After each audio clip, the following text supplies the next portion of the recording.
Today I'm very happy, I'm very glad. A big pleasure for me to host the drummer from Warlord, Mark Zonder. Here you are. Hello, thanks for having me on. I really appreciate you guys taking the time. My pleasure, Mark, because I am a very long-time fan of Warlord. I bought your first album and your first EP, and then the album, and then everything else that you have done in the past. I would like to start from the beginning of your career, of your musical journey. Can you tell us how you approach to drum and how Warlord was built up in the very beginning, from the Metal Massacre compilation and then all the rest? Well, I started playing the drums when I was 7 years old, and Warlord, I was probably 21 when we started, so there's a lot of years, in between there that I played in bands, I played in the school orchestras, I took a lot of drum lessons, but me and Bill got together, I think, right around 77, 78, and we were in San Jose, and we just started jamming together, just him and I, and actually played a lot of the songs that we actually played in Italy. We were doing Battle of the Living Dead, we were doing Lucifer's Hammer, those kind of songs.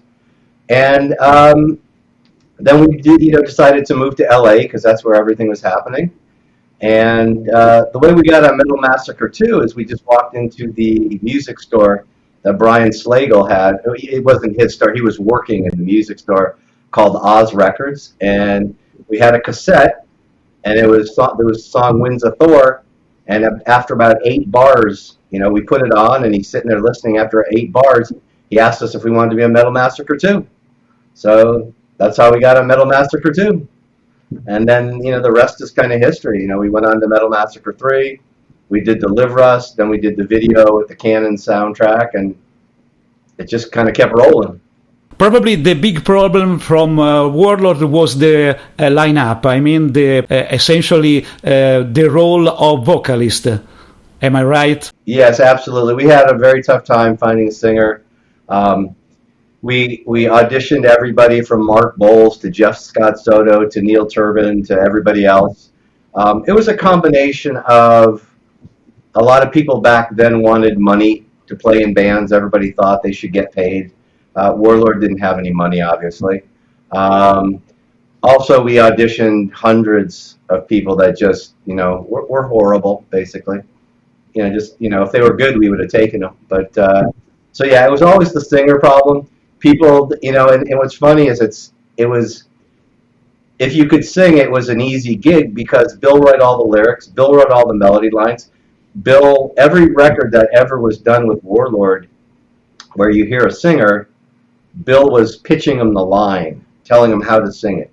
So it was just a matter of finding the voice, and that's why Jack Rucker worked out so well.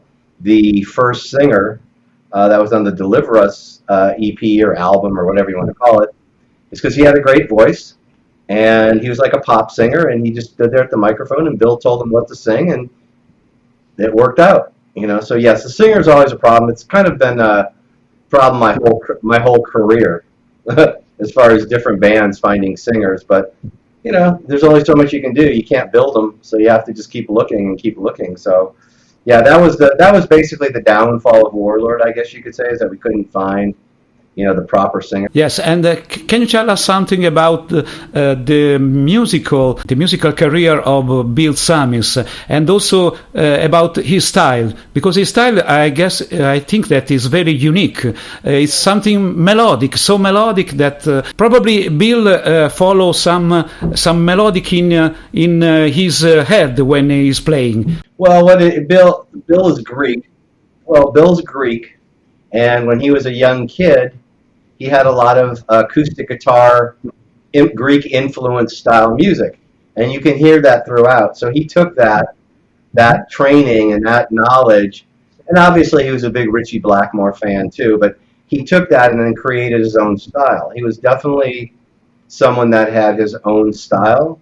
You can't say that he sounded like anybody, but what's interesting, I always thought about Bill, as much as he could have been a guitar hero, he could have been Yngwie, he could have been Blackmore, he could have been Randy Rhoads, he could have been all that, because he had that facility.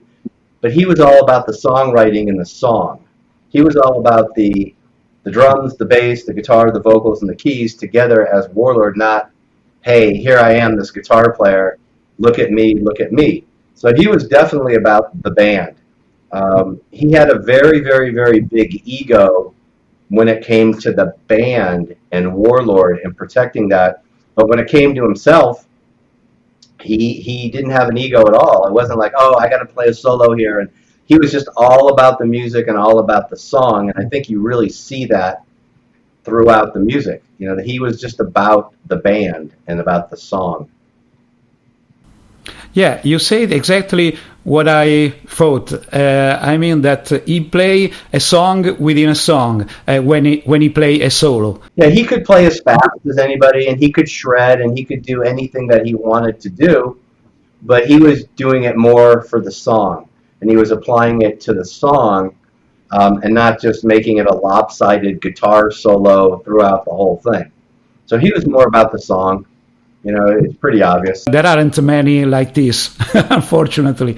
The one person I could assimilate him to is probably Ritchie Blackmore, because, and he loved Ritchie Blackmore, he loved the style, I think, is the fact that as much as people talk about Blackmore and his leads and everything else like that, look at the songwriting from Ritchie Blackmore, and that's what you have to look at with Bill. You have to look at the songwriting, not necessarily the fancy guitar playing, you know, but I mean, you can hear things like on Child of the Damned, you know, I think Bill was 20 years old, 19 years old, 18, whatever he was. And I mean, you could tell he can play all that stuff and play it well.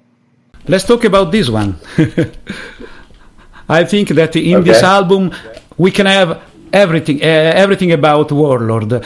Yeah, though people don't understand, that record wasn't really supposed to be a record. What we did is we sat down, well, we didn't sit down, but Bill and I were talking, and we knew that we were in LA where they were signing Motley Crue, Faster Pussycat, Warrant, Rat, and we weren't those kind of bands. We were the kind of band that was going to appeal to a European audience. So we thought, and this is way before the computer, you know, internet. So how do we get that out? So we thought we'd do a video. And we knew that we weren't going to be able to record it live while we recorded the filming, just because we didn't have that kind of budget. So we went in and recorded those songs ahead of time to play to for the video. And Metal Blade had the idea of actually putting that out as a record. But it wasn't originally supposed to be a record. It was supposed to just be the soundtrack to that for the video. So that's why we did that. We were trying to reach a broader audience with that. So it was never really supposed to be a record, you know, per se. But that's what we did. We used it to get the video out. Something like a showcase. Exactly. Well, you have to remember back then there was no, you know, there was no internet. So no one in Europe had a clue of what the band looked like, what we were trying to present. Yes, they heard the music, but they had no clue. I mean, it could have been a bunch of fat guys running around. You know, no one knew. So it was important to us to promote the band. We thought that would be a way to do it, but then we kept running into the same singer problem. So we weren't able to really get that taken care of, but that was the plan. And then the problem was to find gigs. It wasn't finding the gigs. It was holding on to a singer that we had enough confidence to go out and play live. We didn't have the confidence, you know, with the singer that we had to go out and play live gigs. Plus, he wasn't exactly ready to go play live. He, you know, I don't know if he thought he was supposed to get paid a lot of money, or, you know, he said, hey, call me when the limo and the chicks show up, and, you know, whatever. But he wasn't, you know, really into the band per se. He was looking more for an opportunity. And back then, you know, no one had any money. No one could do anything. The gigs weren't the problem. I know we could find gigs. That was easy enough. You have to remember, that was a time when a lot of the clubs, you could play this kind of music. It's just the fact that we didn't have the singer that we felt confident, and we didn't want to go out with a singer that would disappoint a lot of people. You used alias too in your band. You was Thunder Child, and that's the truth. I really think that you are a Thunder Child, especially with the pedals. Well, that was the thing. Bill had other ideas besides just the music. He had, you know, and actually it goes back to the non-ego thing. So if you're gonna, you know, and it's funny because as time went on, other bands have done certain things along these kind of lines that were really accepted. And we always kind of run it, people always made fun of what we were trying to do and all that kind of stuff. But Bill had a big idea about, that it was more about the band. It wasn't about the individual person. It wasn't about your ego. And, he had all kinds of ideas of like songs for each guy in the band. And then he even got to the point of like movies and videos and different ideas that could be done, further down the line that really emphasized like each person, that really told the story. The songs would tell the stories and how they interwove with each other. So, Bill was way ahead of his time. He had all kinds of stuff going on. His head was just going and going and going all the time. So he definitely had great ideas. I see. And now we can talk finally about your recent lineup and your recent gigs in Europe, especially in Milano. That was brilliant, in my opinion. I was very happy and glad, not only me, but all the people, the audience there, finally to have the chance to see you alive and mostly to listen to these unique songs, because in my opinion there aren't any other band that sounds like Warlord. No, that's absolutely true, and that was one of that actually back in the 80s kind of hurt us, because back then all the bands sounded the same and they were all getting record deals because they kind of sounded the same. We didn't sound the same, and none of the labels were really able or willing. A major label wasn't going to take a chance on a band that didn't sound like everybody else. But no, the gigs were great. It was really, really, really good to be able to play like 8 shows, and I could tell. We could have played a show after one rehearsal. We really could have. Would everybody been a little nervous? Maybe. Would everybody like not quite sure? Maybe. But everybody came to rehearsal overly prepared. We knocked out the songs, and I could tell that after a few gigs, we were getting really tight, and it was getting very, automatic, and it just kind of flowed. Where in the old days with Bill, we never had that opportunity because we'd play one show here and then not play for X amount of years because Bill was sick. And then we'd play another show or two, and then, that kind of thing. So it was really nice to have it running straight through and being able to play a bunch of shows to have the band tight. And then it gets fun because then you're not thinking so much about it. And everybody was great. They were great musically, and they were great just in the hanging out and traveling with people.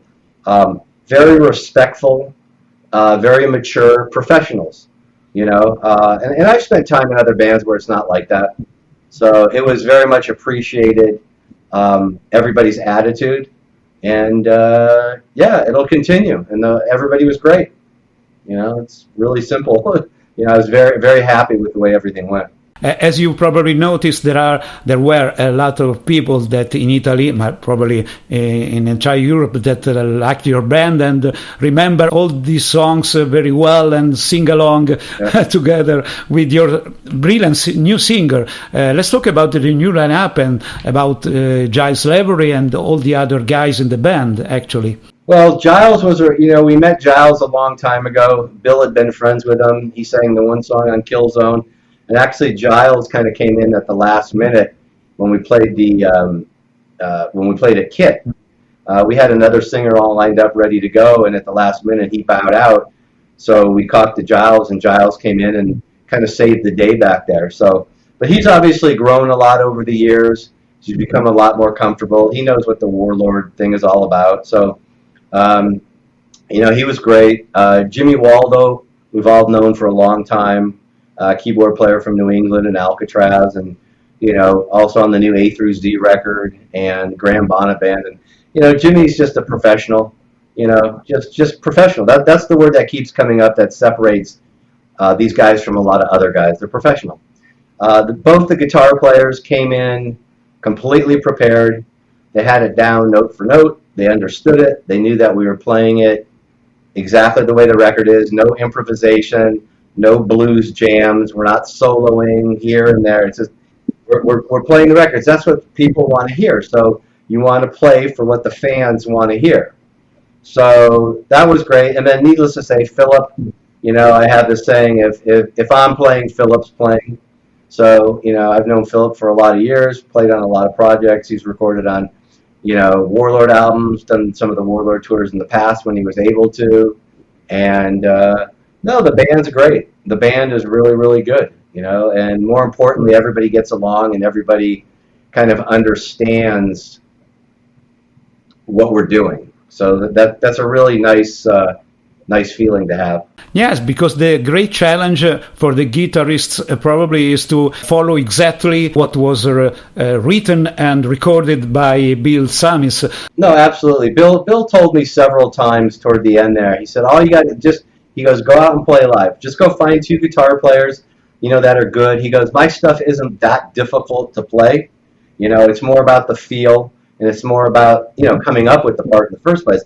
He goes, just go find guys that are good and go play. Keep the music alive. Keep it out there. You have to remember, too, Warlord wasn't a band that toured for 30 years, okay? So we'd never been to Italy, never been to France, never been to Japan, where we're going in March. We'd been to Greece and in Germany, limit, like one show, 2 shows. So it's kind of like a new band as far as people can't say, oh, yeah, I've already seen them 5 times. They're okay, So it's all kind of new. So we're going to take advantage of that and try to play as many gigs as we can. Can you tell us something about what's the situation in US about clubs, about metal music? Well, there's a couple, festivals. We are playing Hell's Heroes in Houston, which is a big festival.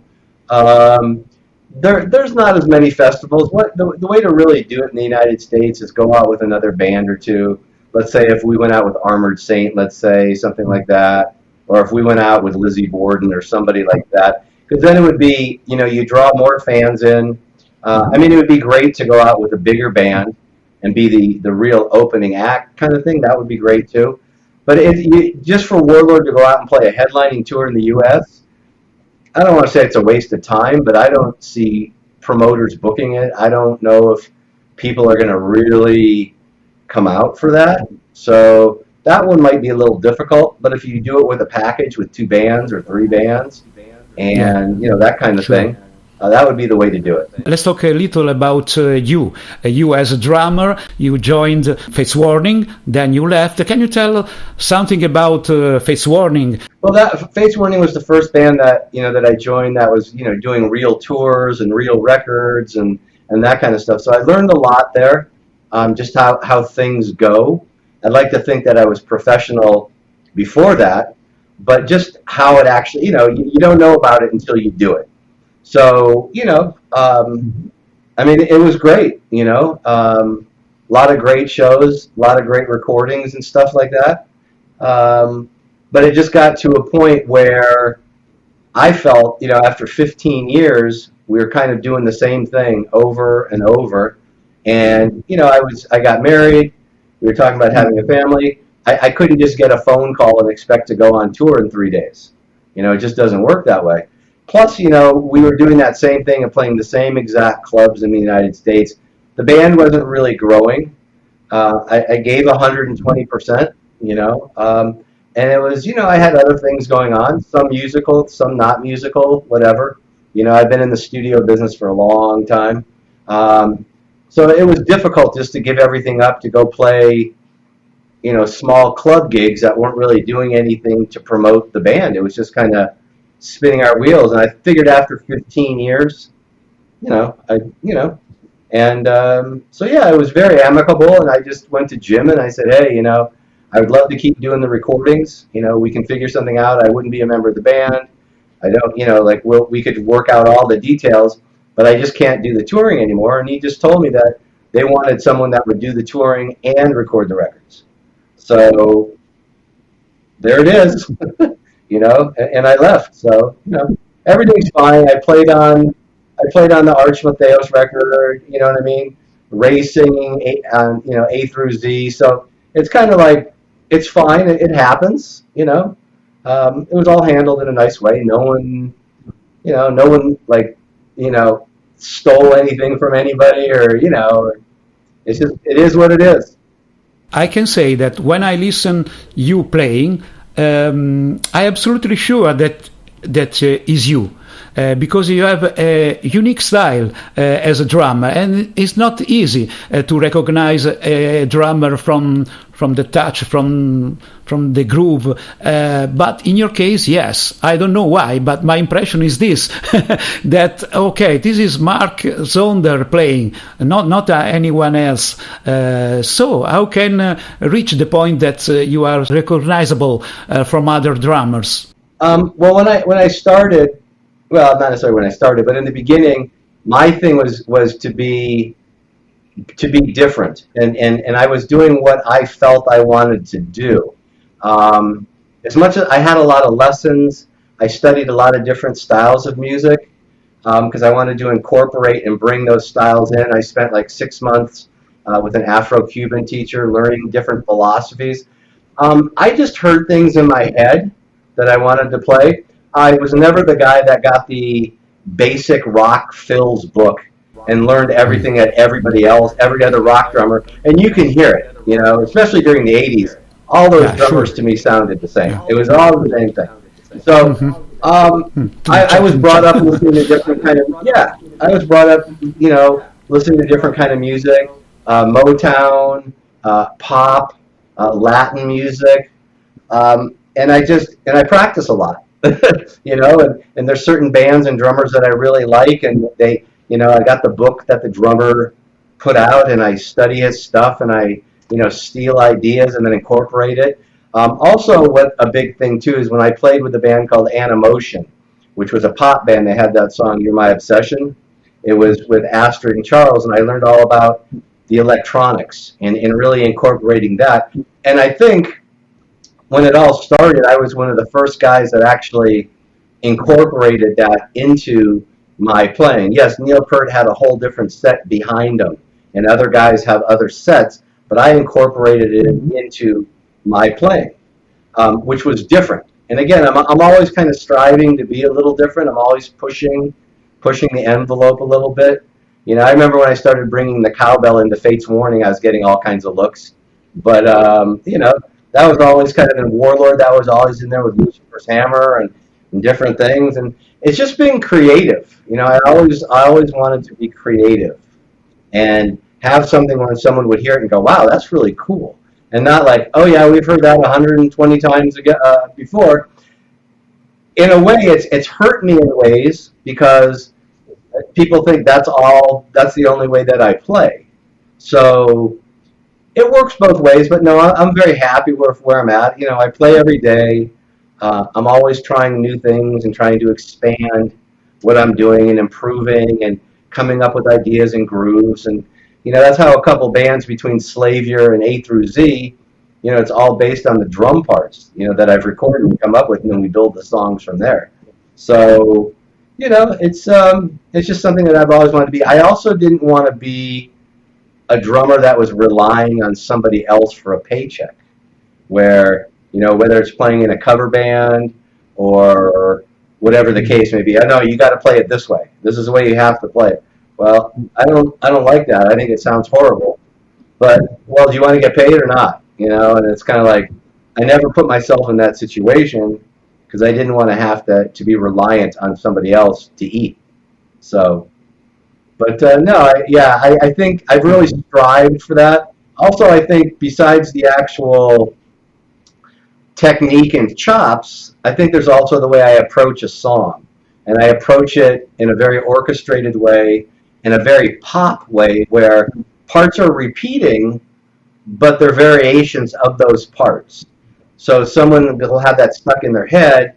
When it comes around the second time, it's still stuck, but there's a variation of it. Instead of, and I'm sure you've listened to plenty of music where you're like, where the hell did that come from? Like, why are they going to that part? It's like completely different than what's over here. To me, and that's kind of like what pop music or popular music is, you know, from beginning to end, people understand what you're doing. I've always kind of thought by the second chorus, they should know the song inside and out because they've already heard it and you're giving it to them again. So, but yeah, the way I approach the songs and the parts and, you know, that kind of thing. Yeah. Can I say that your approach is quite similar to a giant drummer like Neil Peart, for example? In a way, in a way, I can see that. My take on Neil was I could name 10 drummers right now that I would put miles above, just from a strictly playing point of view. Okay, I mean, there's just guys that Dave Weckl, Vinnie Colaiuta, Barker, what's his name? Guy who plays with Dave Matthews Band, Thomas Lang. I mean, there's guys that are just like crazy. The thing that Neil did that these other guys didn't do was he made it cool for rock drumming to be in the forefront, to be out front, instead of like Ringo was in the back. So style-wise, and not comparing them, but Neil made it acceptable by the audiences to have the drums out there, and that's always, the big thing about him. Yes, great player, so on. It's, we're not disputing that. I'm just saying, to me, it wasn't like, oh my God, look at those chops. It was like, oh my God, he made the drums like a lead instrument, where in rock music, it was never like that. Steve Smith is another guy that, like, drumming wise, Greg Bissonette, there's a million guys that, but no, the fact that Neil made it cool for drummers to be out front is I think his greatest attribute myself. And what can be your first advice to a new drummer, to a young drummer nowadays? What can you recommend to him? Practice. Get a good teacher. Learn to. This is it. Learn to read. Okay. You don't have to learn to read like some of these guys where they can be playing and they're reading and they're just like, that's a whole different animal. Like, or you can do that like that. But, yeah. When I'm talking about reading, just that the note value. When you're playing a fill, okay, I'm starting on 3, so I have 3 and 4. Now if I play quarter notes, I've got 2 hits. Now if I play eighth notes, I got 4 hits. Now what you do with those 4 hits is up to you. Or if I play a triplet fill, okay, well, I'm going to have 6 of this and 6 of that. The mathematics part of drumming makes it so easy when you're putting together crazy fills and crazy parts. Where it's a roadmap. You know where you are. Maybe the audience doesn't know because you're coming at them with, 16th notes, but then it's a triplet, and all of a sudden it feels like it's slowing down, but it's not because there's only so many beats per bar. If you don't know where you're going, it's a mess. And you've seen a million of these drummers that have no clue of where they're coming out on one act. They're just whatever we're doing. Reading is a big thing. Just understanding note value. You don't have to read like, my God, but if you do learn how to read, even if you're slow, you can get someone's book. Like, I was a big fan of Tower of Power with Dave Garibaldi, who's another just ridiculous drummer. And I have his book, and I read out of it, and just his ideas and the mental part of where he's coming from on how the notes are put together with the linear patterns between all 4 of your limbs. I would never be able to figure it out by listening to a record. It just comes by too fast. So if you can read, you just sit down and go, and I've done it. I've done it for years. 1 E, okay, hold on a second. 1 E and, okay, hold on. Slow. You just start slow. You start slow, and then you work yourself up to where you can play it. And then you steal the idea, but you incorporate it in your own way. Hey, maybe I'll play the tom over here instead of him playing the hi-hat, or I'm going to take half the phrase. I mean, there's so much out there, especially with the internet now, man. I mean, you can just have a field day of stealing stuff, which is cool because I did it and everybody else does it too. That's how drumming evolves.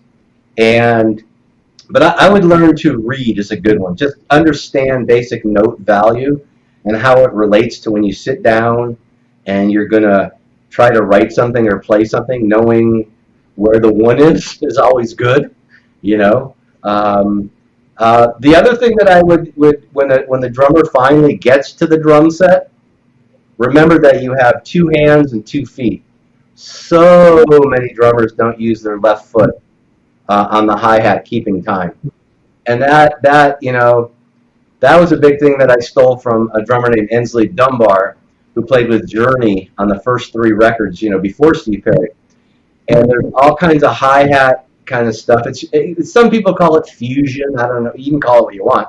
But it's like linear drumming where the hi-hat's either keeping time on the downbeat or the offbeat. And it's just, you have 4 limbs, so use them. But I see so many drummers, and big drummers, successful drummers, successful drummers that everybody would know. You look at them and the left foot is just sitting on that double pedal. And you're kind of giving up 25% of what you have.